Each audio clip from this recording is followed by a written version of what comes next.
Hello, it's Wednesday, so it's time for a bit of Murdle. Hopefully I'll have better luck today than I did last week, although someone did point out in the comments that whilst I thought I'd not solved the mystery last week, I had actually solved it. I think I just misread. Something. So maybe I'm not quite such a bad detective as I thought. I am still very much in the easy puzzles at the moment, though. So we'll see. We'll see if I've still got the energy to do it once I get further on in the book to the more complex puzzles, and indeed whether you've still got the energy to watch me stumble through these mysteries. Anyway, today's mystery is mystery number 19 in this book, Murdle, More to the Puzzles. It is the private hospital public murder. So let's get on with it. So when Logico pushed open the heavy iron doors, he found a private hospital. He found ... a private hospital, Dr. Crimson explained. They were illegal in Free Draconia, so Lady Violet had built one beneath the Violet Manor, and that wasn't the only crime, she said. They had just found the body of the last patient, murdered. So the suspects are Secretary Celadon, the Secretary of Defence, and someone who is personally responsible for a number of war crimes, some of which are now named after her. 5'6", left-handed, green eyes and brown hair. Dr. Crimson, she believes that everyone, no matter their race or creed, deserves the right to medical care as long as they can afford it.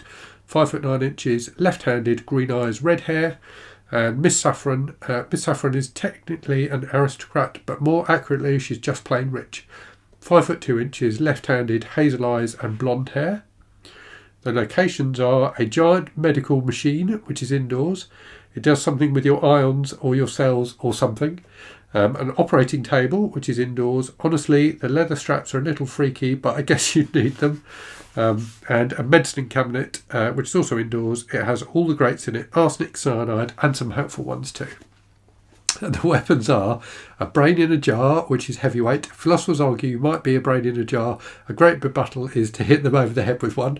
A cheap pen, which is lightweight. Getting killed by an expensive pen is bad enough. And a cranial saw, which is medium weight. Just a regular bone saw. It can be used for brain surgery, vivisection or murder. So the clues and evidence are...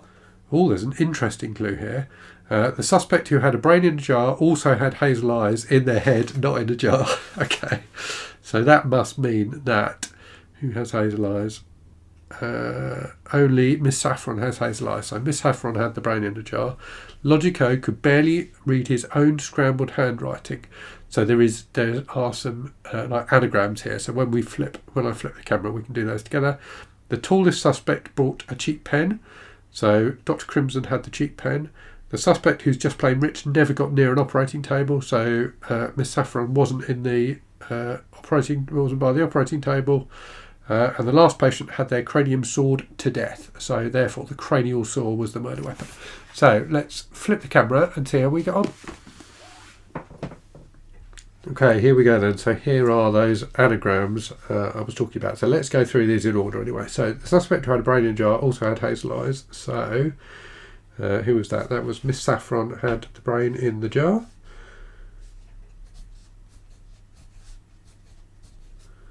Logico could barely read his own scrambled handwriting.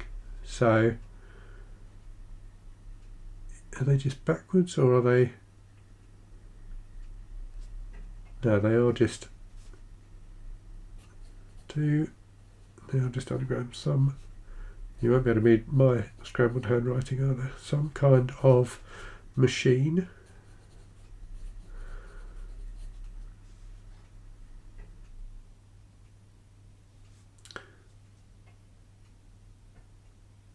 Oh, something was seen next to...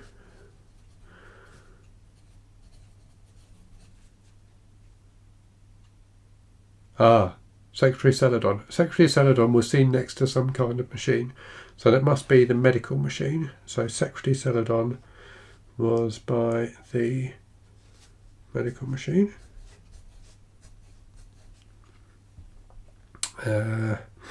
Tallest suspect bought a cheap pen. So it was Dr. Crimson. So Dr. Crimson had the cheap pen.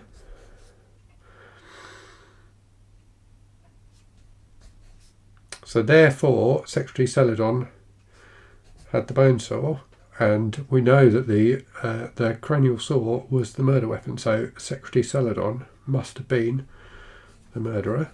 So it's Celadon with the saw. So we just need to figure out where they were now.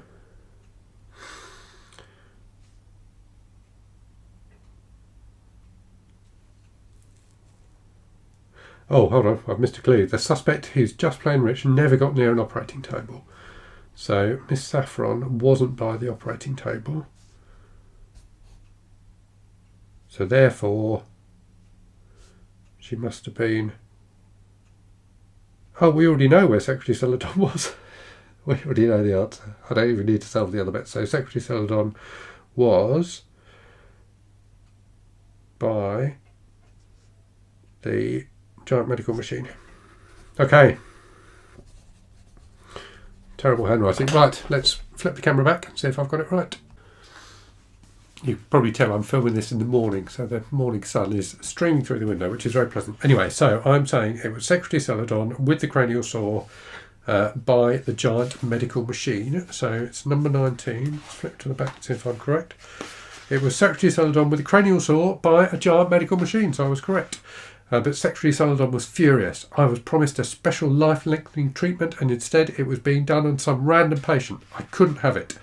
As Dr. Crimson took Secretary Celadon aside, Deductive Logico looked through an old medical file on Lord Violet. In it, he discovered something that either made no sense at all or explained everything. It was that time again. He needed to call all the suspects together. Oh, it feels like things are coming to a head. Cool. Okay. Right, well that's it for this week. So next week we have Mystery 20, the Gathering the Suspects. So yes, tune in again next week and we'll see how we do. Cheers.